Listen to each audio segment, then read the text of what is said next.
decano, querido colega Armando Vargas, profesores, estudiantes. Ante todo, quiero agradecer profundamente esta invitación que me permite estar aquí hoy con ustedes. El honor, sobre todo, es para mí, porque por Costa Rica es difícil que un cubano de conciencia no sienta un profundo amor y un profundo respeto. Y no es palabras que se dicen en un discurso de ocasión, son palabras que nacen del estudio de las historias comunes, de tantas cosas que nos han unido a través de la historia.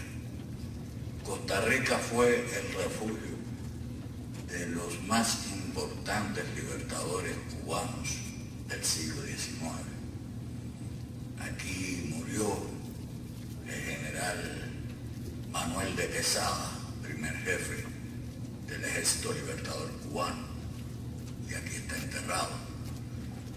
Aquí hizo Antonio Maceo una profunda relación de fundación de un pueblo como fue La Mansión, cerca de Nicoya. Y allí vinieron cerca de 97 cubanos con sus familias y fundaron familias.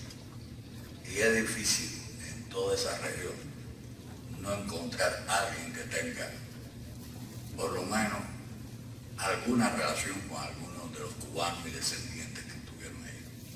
Pero de aquí salió Antonio Maceo para iniciar la guerra definitiva por la independencia de Cuba.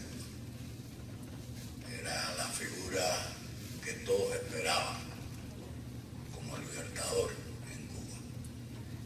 Y de Puerto Limón salió en una verdadera odisea que va a ser uno de los relatos recientemente en Cuba se hizo una película, era un serial de 6 capítulos titulado Guava.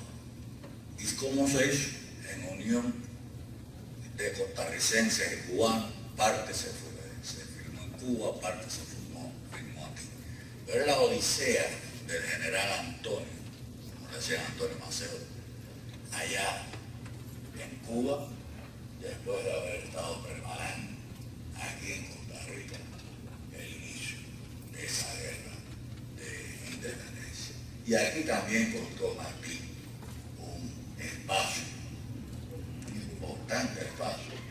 Y yo diría que otro cubano importante, Antonio Zambrano, que se va a vivir aquí en Costa Rica desde que termina sus actividades en el movimiento independentista cubano en 1871. Va a ser también una importante figura para Costa Rica y la historia del derecho costarricense. Tiene que tener en cuenta el aporte de Zambrano. Aquí vinieron los odios, no con odio, sino con mucho amor a la pedagogía, que fueron una de las figuras importantes en ese desarrollo pedagógico de Costa Rica. ¿Cómo separarnos?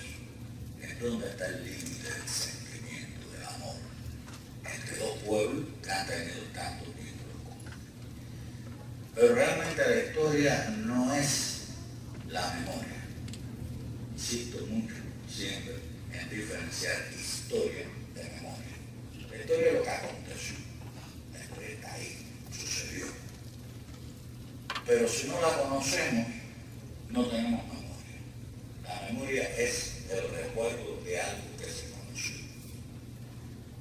Si no se conoce, la historia se puede perder de la memoria.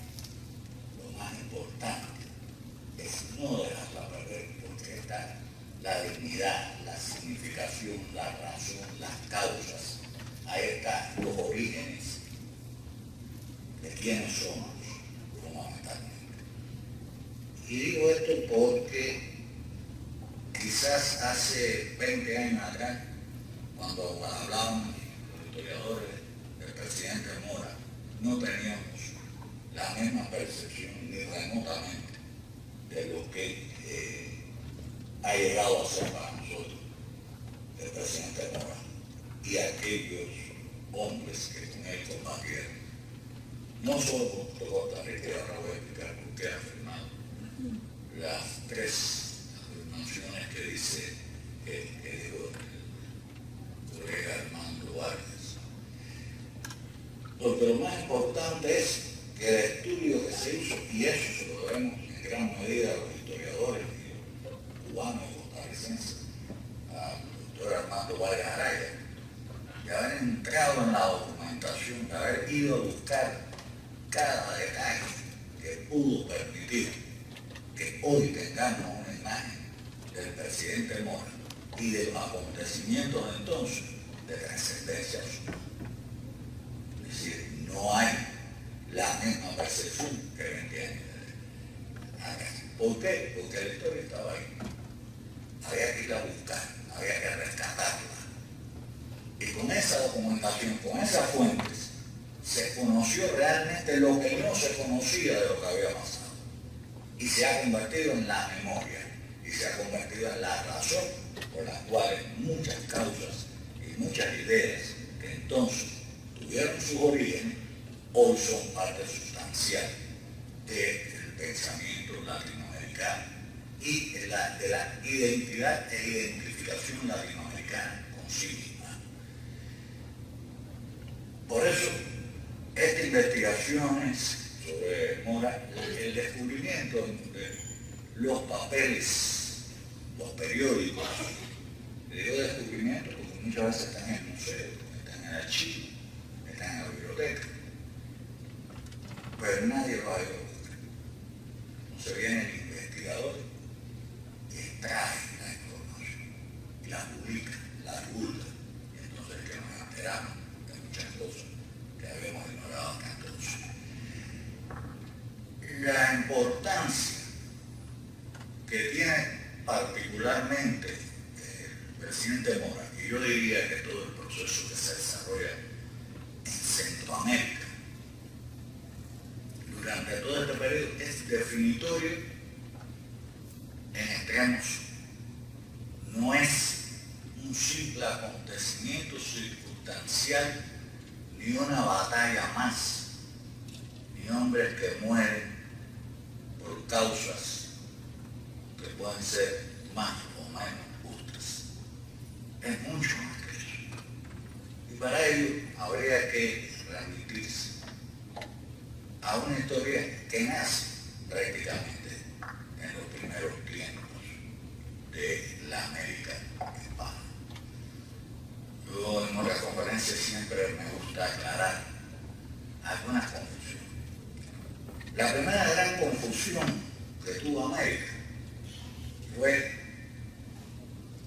en cuanto al nombre que se le puso y a quién se le atribuyó el descubrimiento. Resulta ser que pasó a llamarse América y no Colombia. El descubridor era Cristóbal Colón. Pero miren qué cosa. Resultó ser que lo que se difunde por toda Europa son los mapas de América. Y de ahí llegaron a la conclusión, o sea que conclusiones modernas, porque la historia es la gran experiencia humana, o sea que en conclusiones modernas piensen en la actualidad, en cosas que ocurren. Resulta que estos geógrafos europeos, por desconocimiento, nos pusieron el nombre de América. Después de que empezamos, bueno, esto fue la tercera o cuarta conclusión. Cuando Colón llegó a Cuba, Colón estaba absolutamente convencido que había llegado a Asia. Nosotros éramos japoneses. Nosotros no antecesores de los chinos, los taínos, eran japoneses. Había llegado a Zipango, había llegado, después estaban convencidos de que habían llegado a las Indias las especies. Los ingleses empezaron a llamarle a esto las Indias. Después al final, bueno, vamos a terminar cómo resolvemos este grave problema de que después de Magallanes se sabe que nosotros somos un continente aparte. Claro, pero no se había equivocado, había medido la Tierra 10 veces menor que lo que era. Cuando se le aparece un continente en su viaje hacia Occidente, no cree que tiene una Tierra, no cree que ha llegado a Asia, porque eso no lo teníamos. Pero los ingleses resolvieron el problema. Nosotros éramos indios occidentales y los de la India eran indios orientales. Todavía algunas universidades inglesas en nuestra zona hablan de las Indias occidentales. Imagínense qué enredo de nombres con respecto a nosotros. Japoneses, indios occidentales, en fin, todos los nombres. Y al final terminamos siendo americanos y no colombianos. Y el paso largo, el tiempo. Y los libertadores, tanto del norte como del sur, reclamaron la presencia de Cristóbal Colón. En el norte, más medidos, que pusieron a su capital el estado de Colombia. Pero Francisco de Miranda le quiso poner a nuestra América la Gran Colombia.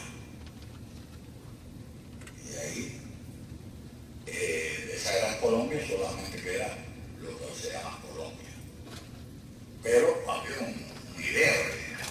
Lo que quiero transmitirles es sencillamente que hubo, desde el principio, problemas de nombre y de visiones distantes.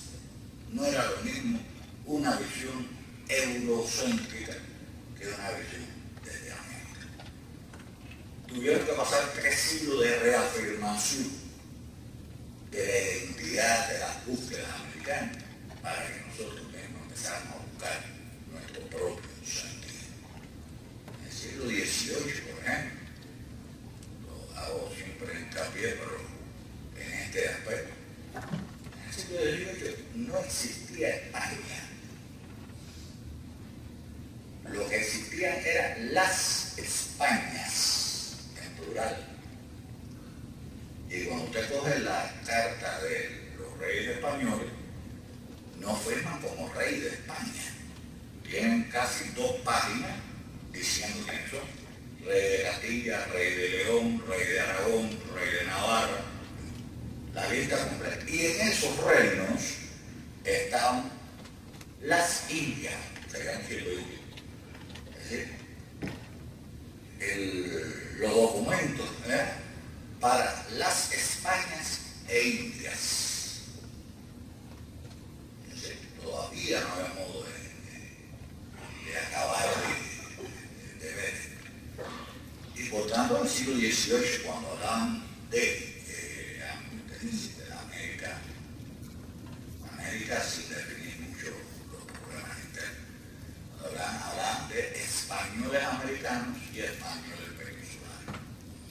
Pero en el siglo XX, perdón, el siglo XIX empieza desde el principio, desde el final del siglo XVIII, a entrar un pensamiento lógico y no solo teológico en el mundo americano. Y es cuando las ideas de la ilustración, como la idea del progreso, como la idea de la racionalidad, comienzan a producir una nueva reflexión en el mundo. La enciclopedia francesa, la enciclopedia inglesa, piezas en las cuales, sobre las cuales se transforma el pensamiento en pensamiento moderno. A ellos añaden las revoluciones.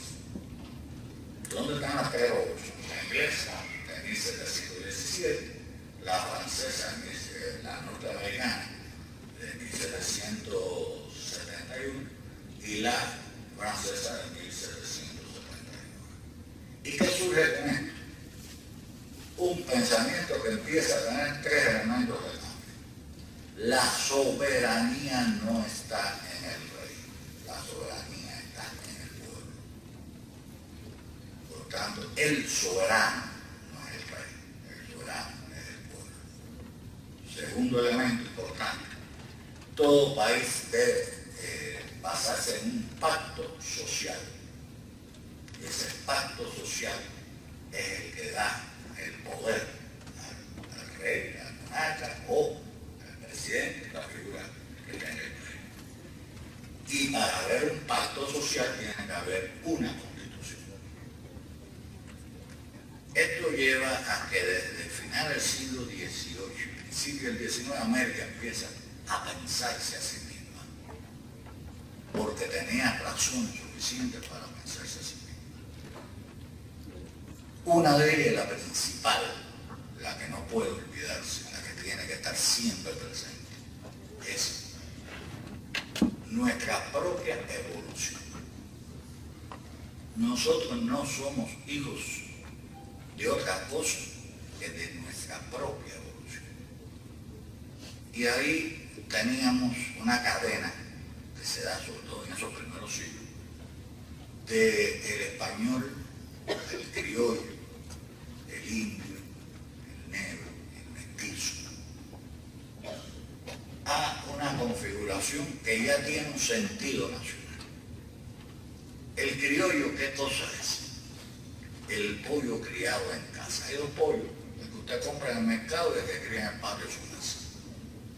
Entonces, el que está criado en casa, criado, no nacido. Puede haber nacido, pero también puede haber llegado de pequeño a criarse en el lugar. Ese es el que identifica con la tierra. Pero estos hombres han evolucionado a partir de su propia realidad. Han creado hábitos, tradiciones que van desde religiosas, de alimentación, del modo de vestir producto del propio clima. Es decir, estamos ante la figura de un criollo que ha evolucionado y que evoluciona y va creando sus propias tradiciones, va creando su propio mundo social, va identificándose con determinados rasgos de su naturaleza. Y cuando hablo de su naturaleza hablo de las dos, de la física y de la social. Hay una naturaleza social en todo esto. Va creando una espiritualidad que responde a esa realidad que lo rodea. Cuando el criollo tiene una diferencia con el padre que vino desde fuera. Y la diferencia es que el criollo no tiene memoria histórica de la aldea en que nació su padre. Su padre recordará eternamente aquella aldea donde se crió. Hay una famosa zarzuela española llamada Los Gavilanes, que tiene una parte en que el indiano, que es como le dicen ellos, dice más o menos: mi aldea, siempre te recreas, algo así. Es decir, es la aldea de donde salió el recuerdo. Pero el criollo, ¿qué sabe de la aldea de donde salió su padre? Él sabe de la aldea donde vive. Él sabe del calor que pasa allí, o del frío. Él sabe que tiene que comer a veces frutos nuestros, pero no los frutos clásicos de la Europa del Ártico. La alimentación incluso cambia. Se empieza a cocinar distinto. Se empieza a dar sabores y olores diferentes. Empiezan a ser un mundo nuevo. No por casualidad, no pusieron el nuevo mundo también. Y en ese crearse empieza a surgir un sentimiento y un pensamiento diferente. Ahora, ¿qué característica tiene esto? Que hay un pensamiento y un sentimiento diferente que engloba toda América. Toda América hispana. Porque tiene que ver con el rasgo que siguen siendo comunes. El idioma sigue siendo común. El modo en que se va desarrollando las comunidades criollas siguen teniendo determinadas tradiciones, desde las religiosas hasta las más importantes en otro sentido, que son las legales, las razones incluso de vida, de cómo vivir, de cómo pensar la vida. Nada es estático, todo tuvo una larga evolución, pero van haciendo un pensamiento propio. Decía José Martí, a quien siempre, por suerte, ustedes lo tienen muy cercano. Ayer visitando la Asamblea Nacional me encontré un cuadro de Martí.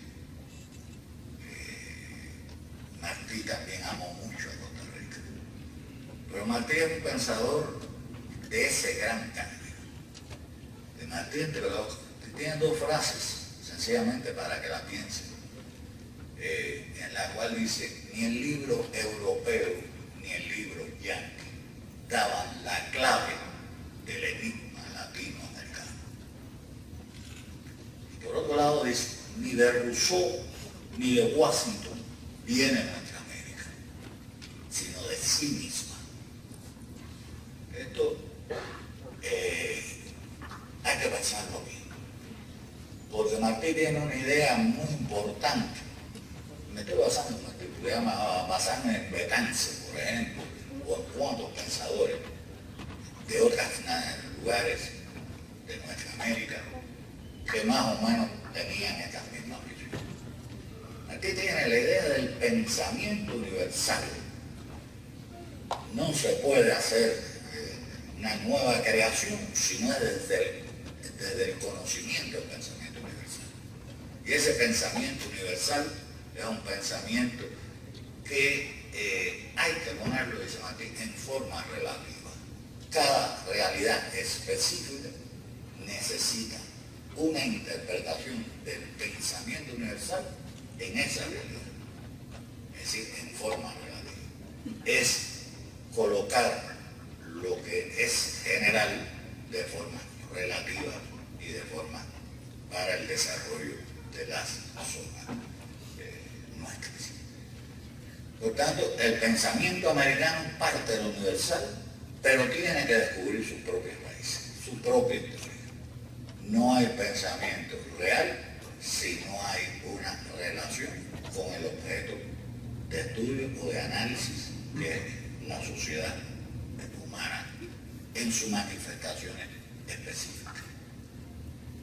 Todo esto ha estado aconteciendo y hay un gran movimiento por la independencia. Y hay un movimiento por la independencia que es un primer momento, un momento en el cual se siente lo que no se es, pero todavía no se conoce lo que se es. Y esto es clave para entender la primera etapa.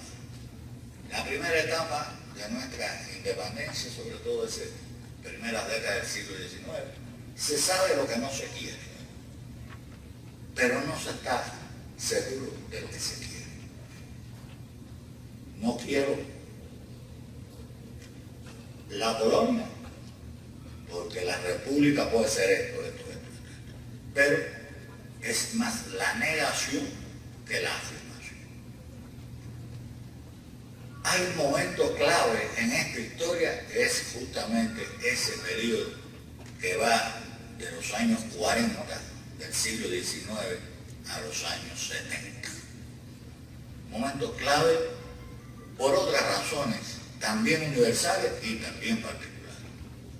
Se ha producido las revoluciones del 48 en toda Europa. Y hay un cambio también, nuevos elementos para lograr una mayor identidad de los pueblos.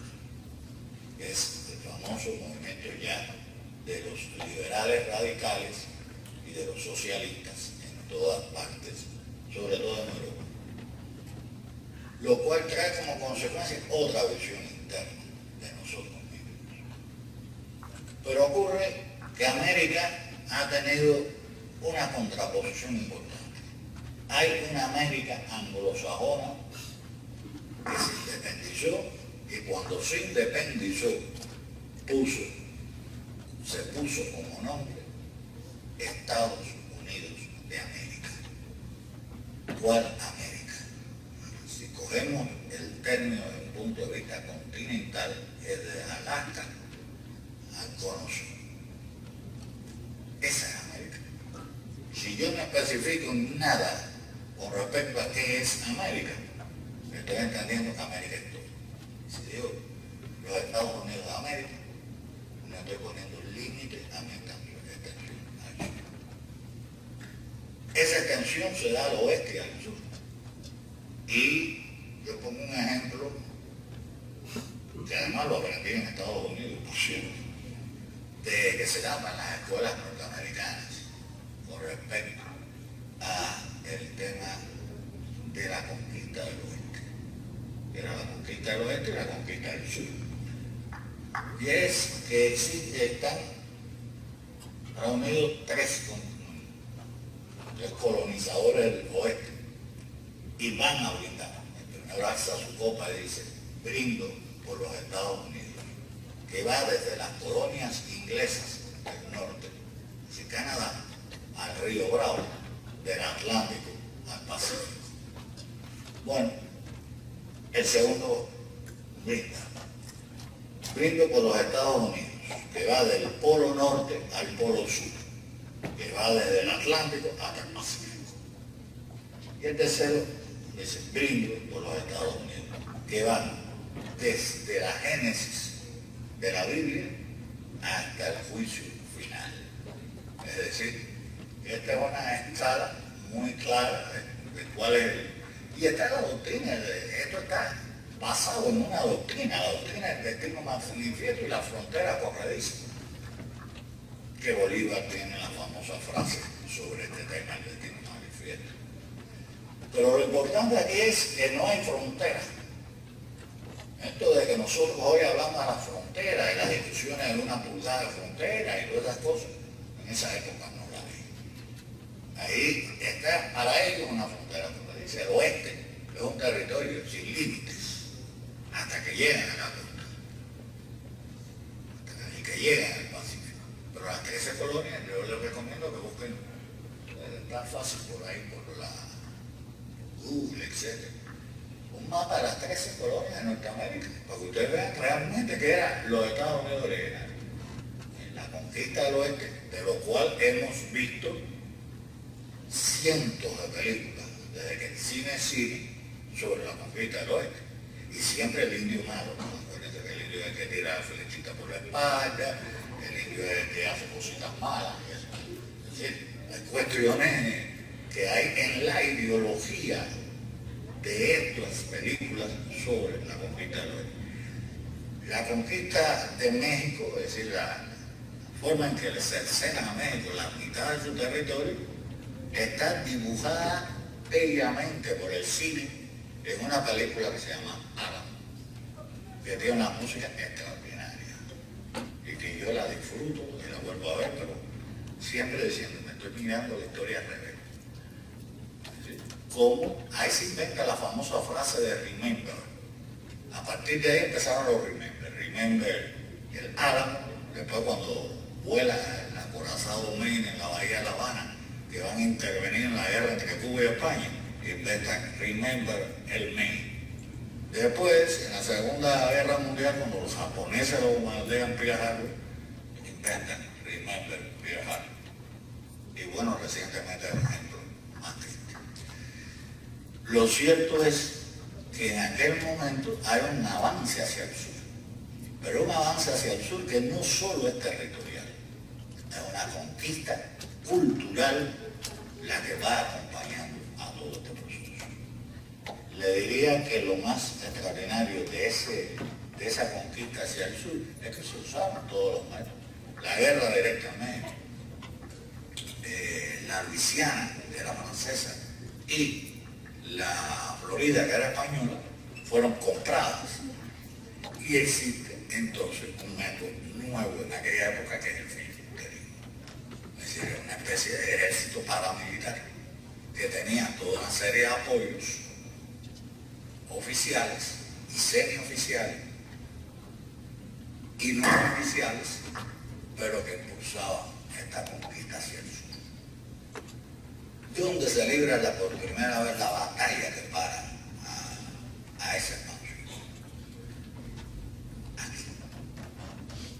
La primera derrota de ese expansionismo es aquí. a tal punto que yo siempre me gusta recordar, cuando hablamos de estos temas, que no fue Costa Rica la primera atacada por el filibusterismo. Cuba tuvo ese inmenso privilegio.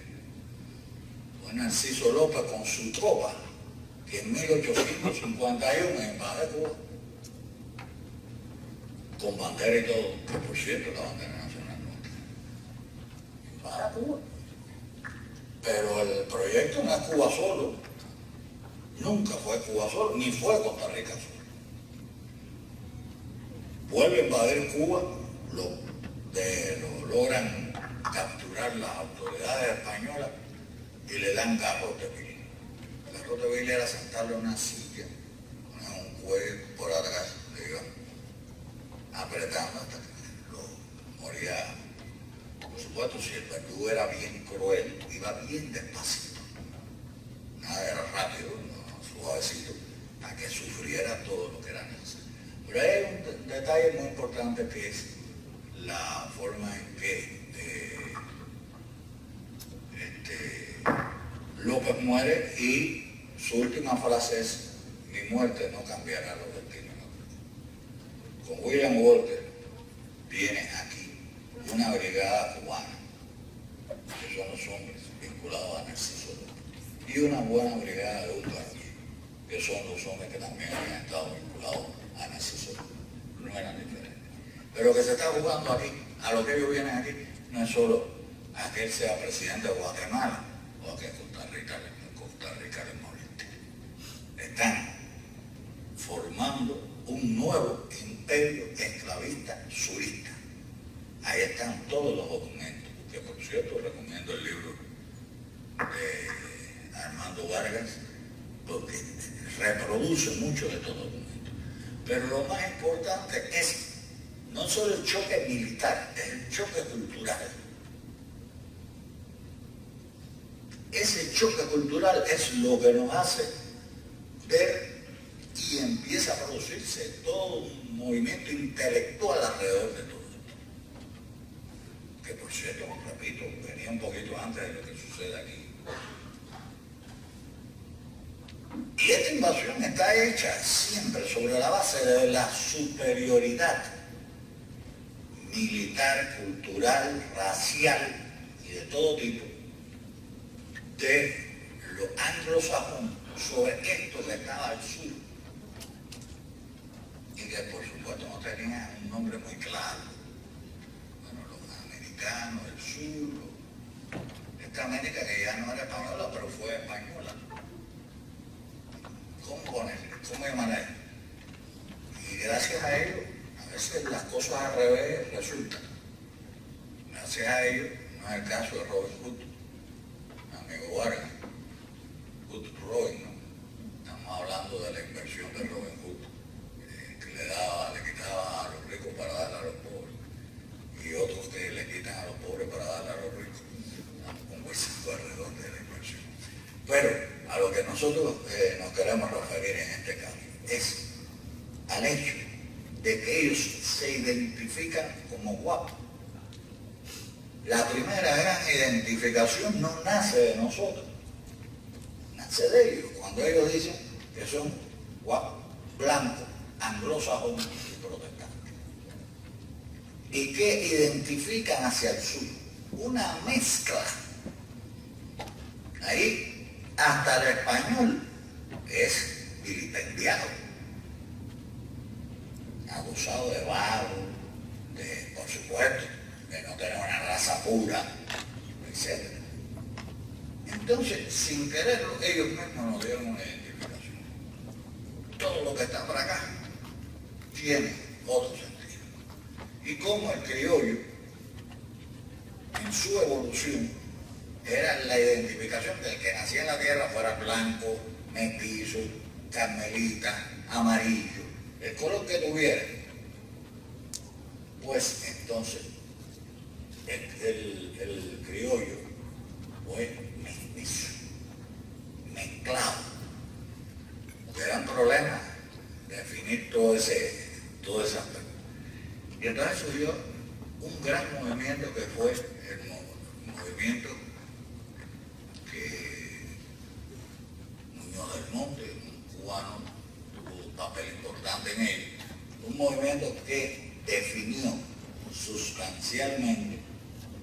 nuestra América como la América Latina. Frente a lo anglosajón, lo latino. Pero lo latino no como lo hubiera definido un francés. Nosotros nos unen a los latinos ante todas las lenguas. Le llamamos lenguas romances. Son diferentes, pero tienen un fondo común que viene del latín.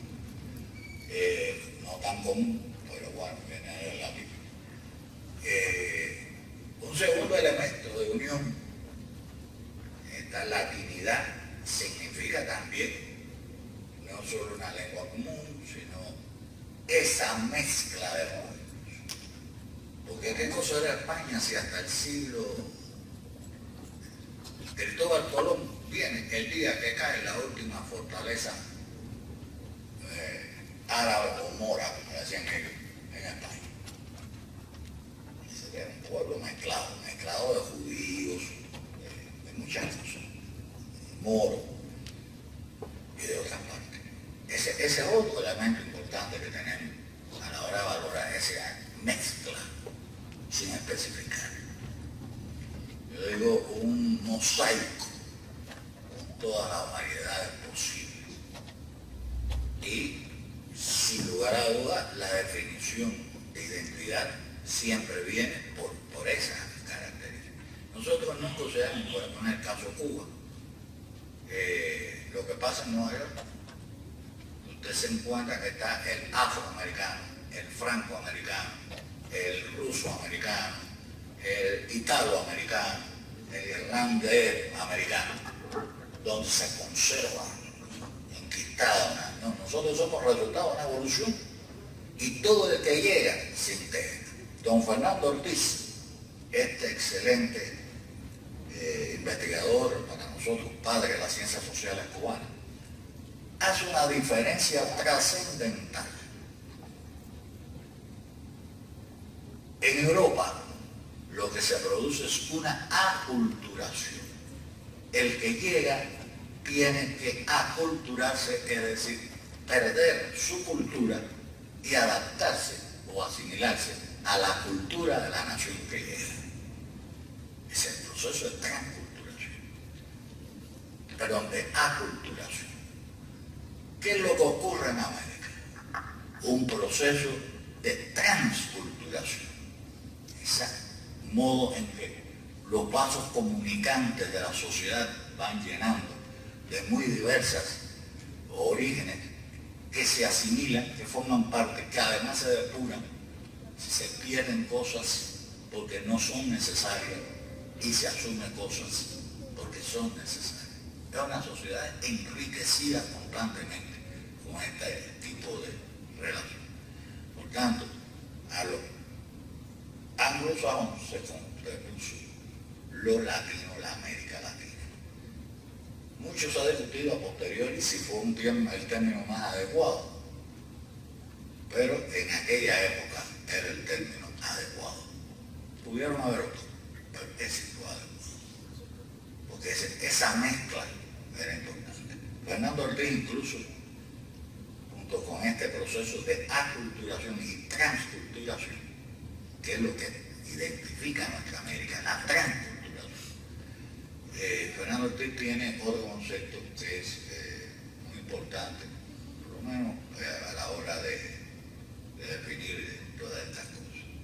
Es decir, él dice que la conciencia de ser, de lo que uno es el punto de partida de verdad, del verdadero entendimiento de lo que uno es. No tiene sentimiento y pensamiento, pero tiene que pasarse a sí mismo.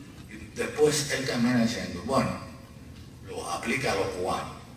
Bueno, cubano es la conciencia de serlo y la voluntad de serlo. No es una imposición. Cada ser humano tiene la libertad plena de escoger voluntariamente su destino. Pero ¿cuál es el problema? Que sea desde el conocimiento, no desde la ignorancia. Y eso es lo que está en el debate de aquella época. cuando se está discutiendo aquí, cuando es derrotado aquí Walker, está siendo derrotado también la brigada cubana. Y esa brigada cubana, ¿qué cosa eran? Los hombres de Narciso López, los continuadores de Narciso López. ¿Y quiénes eran los continuadores de Narciso López? Los que querían la anexión de Cuba a los Estados Unidos. Si ellos hubieran triunfado, hoy nosotros seríamos el Estado 50, 51, o quizás 48, 49, porque quizás lo hubiéramos ido antes que Utah, de la Unión Norteamericana. La derrota de estos filibusteros aquí, y ahí están los papeles, las declaraciones, tanto de Goycuría como de Goycuría era el que sustituyó de hecho a Narciso López en este grupo de cubanos anexionistas. En la declaración está claro. ¿Qué quieren un Estado esclavista? ¿Quiénes somos los inferiores?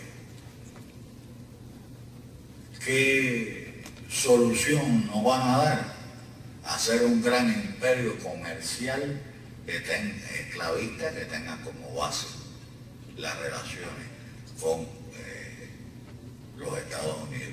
Y quién sabe si es anexión. Por eso son tan enigmáticas las palabras de Narciso López, cuando dice: mi muerte no cambiará los destinos de Cuba. Una vez me preguntaron, la gran incógnita que es saber cuáles eran los destinos de Cuba para López. Si la anexión o la independencia. Ahora, lo que se decidió aquí no era solo Cuba, era Yucatán, que formaba parte del proyecto. Era Yucatán, era todo Centroamérica, era Cuba, Puerto Rico y República Dominicana. Y me atrevo a decir más, era también el proyecto de la Luisiana y de la Florida. Porque la Luisiana y la Florida habían sido españolas o francesas. En el caso de la Florida siempre fue española, salvo 11 meses que tuvieron los ingleses. Y en el de la Luisiana había sido española o francesa. Pero había un nexo tremendo con la América Latina. El puerto de Nueva Orleans era el puerto de comercio más directo que había con Estados Unidos de toda esta zona.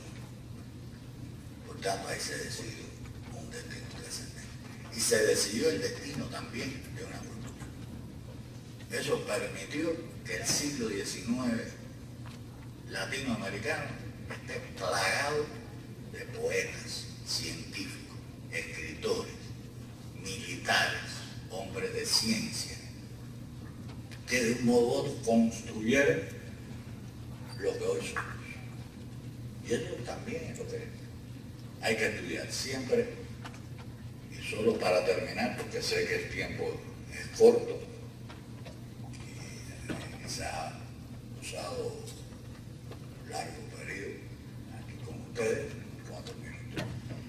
Solo les quiero decir lo que le digo siempre a mis estudiantes de historia, porque lo de filosofía se lo tienen que saber antes de ir, que empiezan con la filosofía griega, etc. ¿Cuál es el principio del templo de Delfos? Un principio que si no se tiene en cuenta, uno no es un ser humano, es simplemente una máquina. ¿Cuál es ese principio? Conócete a ti mismo. Y yo cuando escribo allá digo, es el conócete a ti mismo del latinoamericano. Yo creo que es el principio uno. Y el segundo elemento es aquello que decían los griegos.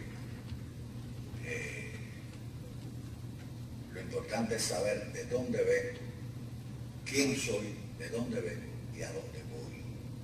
Es muy difícil saber a dónde voy si no sé de dónde vengo. Y mucho más importante es saber que el hoy apenas puede ser dentro de poco el mañana, el pasado. Y el mañana hay que pensar dentro de la gran experiencia humana. Y esa experiencia humana está en esta guerra. Conocer estas historias como lo que fue el valor que tiene Costa Rica en ese momento histórico, donde decidió allí, quizás sin saberlo el simple soldado que estaba peleando allí en el campo de batalla, la envergadura de lo que estaba haciendo, quizás temiendo a ese enemigo que venía a invadir, pero no sabiendo qué pensaba ese enemigo con respecto no solo a Costa Rica, sino con respecto a todos nosotros, a toda América, el desprecio que tenía. Bueno, el desprecio lo sintieron, si no había que expresarlo mucho. Lo hicieron sentir directamente. Pero el destino, nuestro destino, ¿por qué tenía que ser el destino manifiesto? Nosotros tenemos derecho a no manifestarnos con ese destino y tener otra manifestación muy distinta al destino manifiesto, la nuestra, la de América Latina. Y esa ha vibrado en esa batalla y ha dado próceres. Voy a rectificar la palabra a mi lugar. Ha dado héroes, también próceres, de muy diversas magnitudes a lo largo de siglos. Y esos héroes y próceres a veces han tenido que hacerlo con las armas en la mano. Pero lo ideal sería no tener que usar las armas, que sea a través del lenguaje, que sea a través de la convicción, que sea a través del diálogo, que todo pueda fluir sin necesidad de llegar a esos terribles momentos que han sucedido en la historia humana. Ahora, no siempre depende de uno evitarlo. Entonces, como decía nuestro poeta nacional,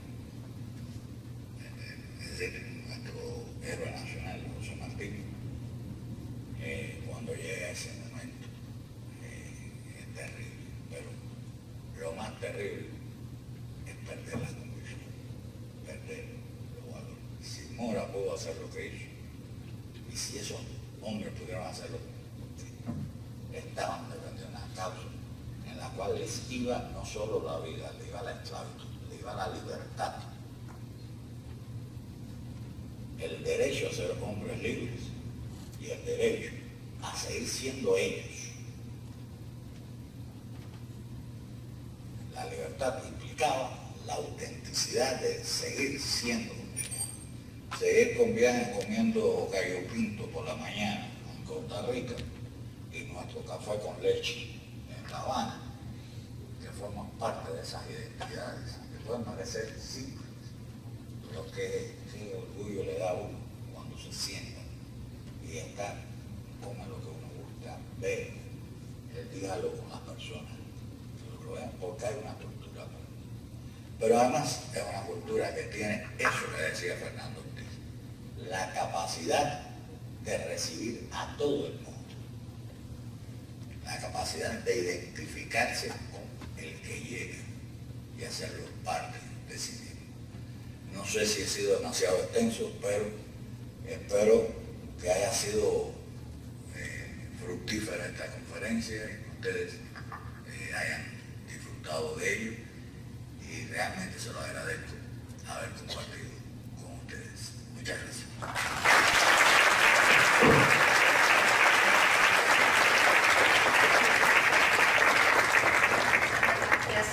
Muchísimas gracias, doctor, por su invaluable aporte en esta mañana. Voy a permitirme ofrecerle la palabra a nuestro rector, don Marcelo Prieto Jiménez. Quisiera al final de esta magnífica exposición de don Eduardo hacer un recordatorio que en algún sentido se aleja de lo que estamos viendo, pero que es una fecha que se aproxima y no vamos a tener oportunidad de hacer este recordatorio antes. Y después agradecerle de manera muy especial, en otra forma, a don Eduardo Torres Cuevas su magnífica intervención. El recordatorio que quisiera hacer es que este año CONARE, Consejo Nacional de Rectores, propuso que las universidades públicas resaltaran tres tres hechos, tres circunstancias, tres elementos como especialmente subrayables, resaltables en el año 2018. El primero es el de la autonomía universitaria. Estamos cumpliendo 100 años de la reforma de Córdoba, la reforma universitaria de Córdoba que fundamentó la autonomía universitaria. Estamos cumpliendo 50 años de las utopías del 68, de los levantamientos estudiantiles del 68, y a ese punto específico quisiera referirme en una fecha que se aproxima.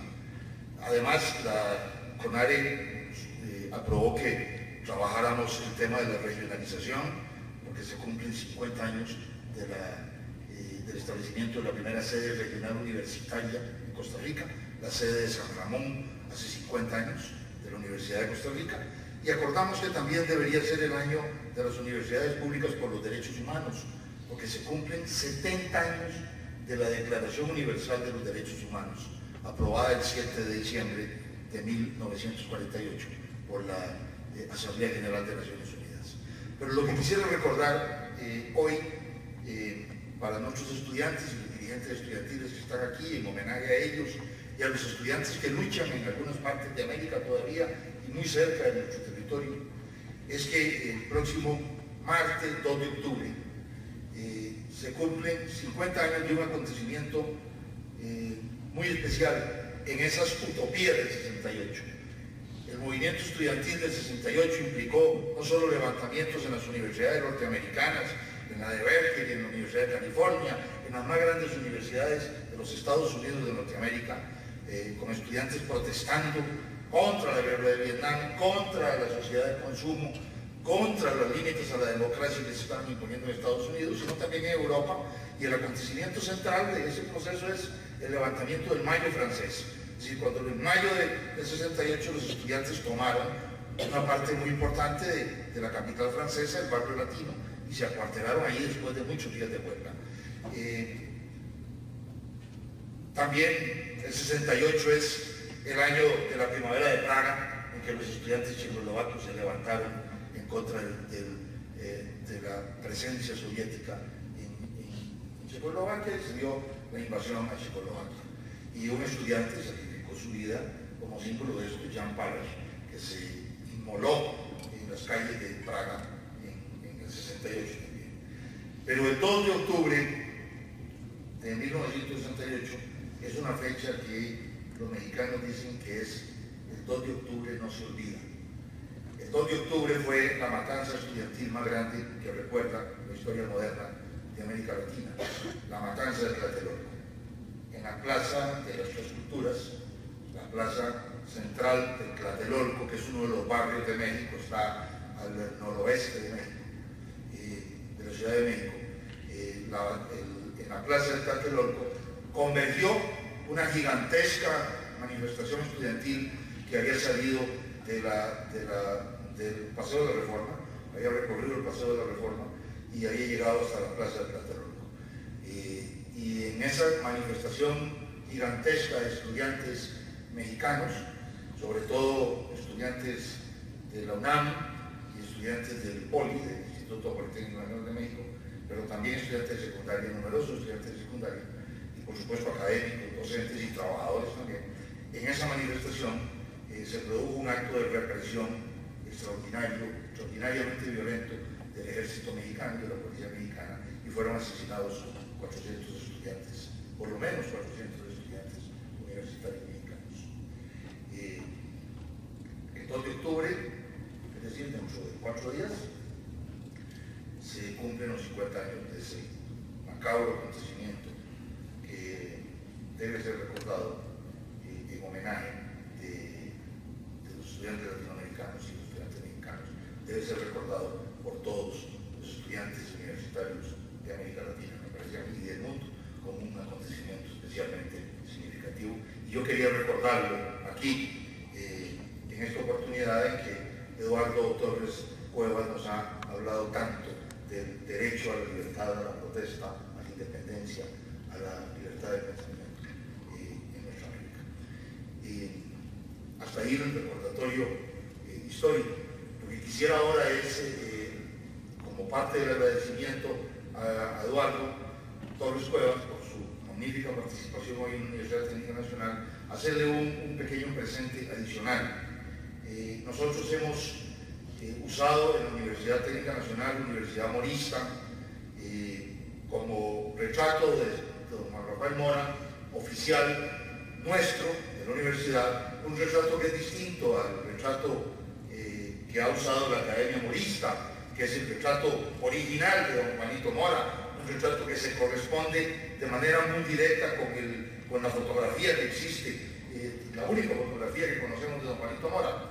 Nosotros hemos usado este otro retrato que está ahí, es un retrato de una obra, de un mural, que muchos de ustedes lo conocen, está en nuestro Centro Universitario Luis Alberto Monge, fue pintado por nuestro amigo artista granadino David González López, Zafra, el mismo que pintó el mural de homenaje a la cultura flamenca que está ahí en el lobby de la Administración Universitaria, pintó un magnífico retrato relativo a la gesta nacional, a la campaña nacional de 1856 y 57. Por cierto, Zafra acaba de morir hace pocos meses en Granada y nosotros tenemos pendiente aquí en la universidad un homenaje a Zafra.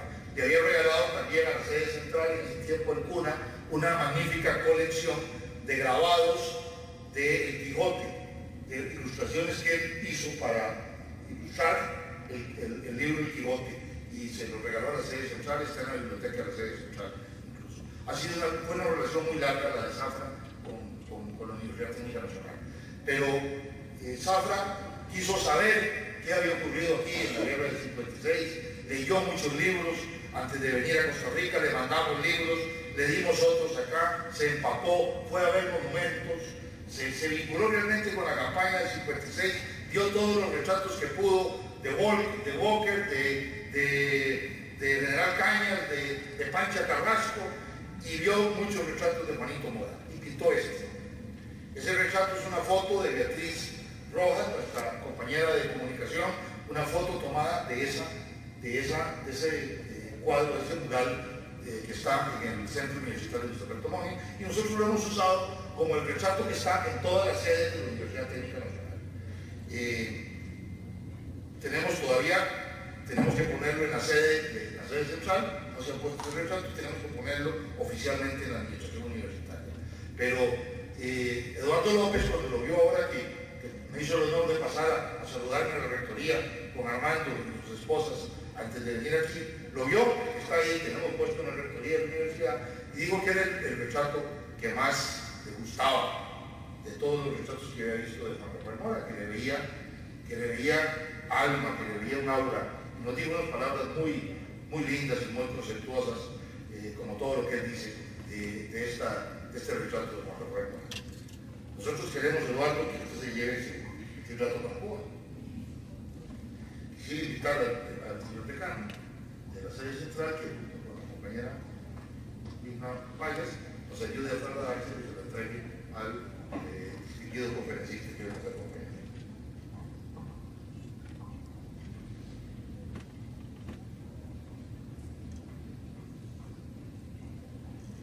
Nosotros podemos tener otros, va a ser muy fácil, pero este no lo va a poder tener usted si no se lo damos.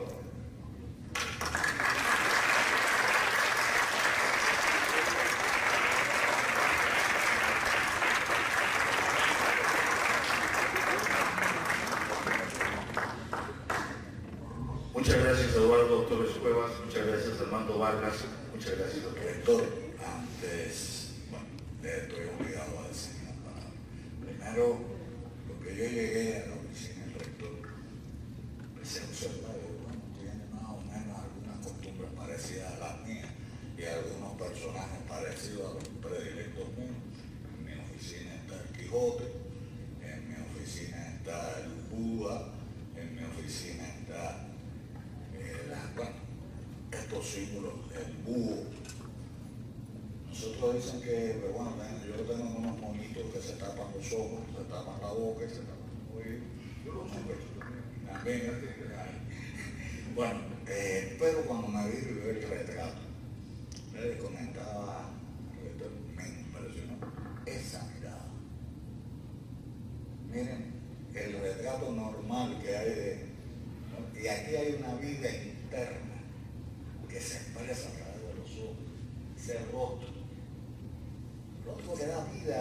eso da, y da lo que es un verdadero patriota, más que un uniforme militar, lo da esa mirada, lo da esa firmeza que hay, y esa riqueza que hay.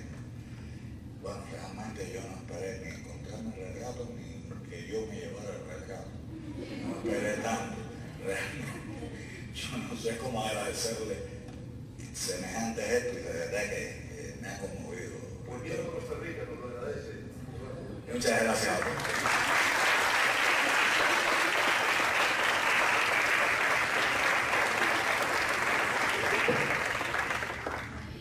Bueno, muchísimas gracias por acompañarnos.